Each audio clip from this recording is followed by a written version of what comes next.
welcome to Tuntum Grasscutter Farms.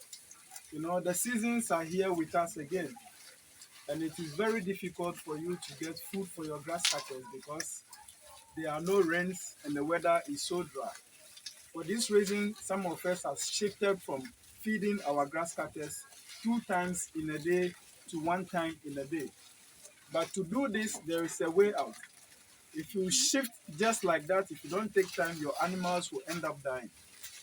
First of all, to do this, do remember that grasscutters are nocturnal animals, meaning grasscutters are animals that are very active at night.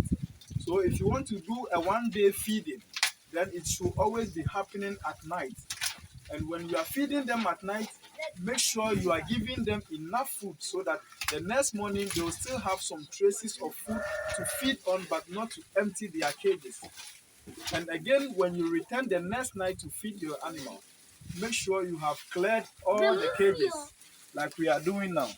The waste from yesterday night and the previous night.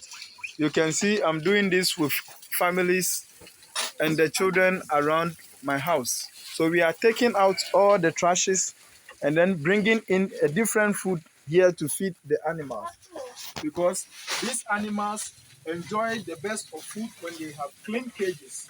So always before you do this, number one, make sure you clean all the waste from the cages, the previous food, and then you feed them with the fresh food.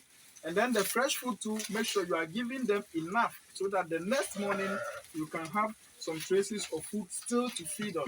By so doing, your animal will still be strong and healthy, just like feeding them 2 times. Thank you so much for listening, and do remember that every grasscutter farmer is a grasscutter. Tuntum Grasscutter Farm.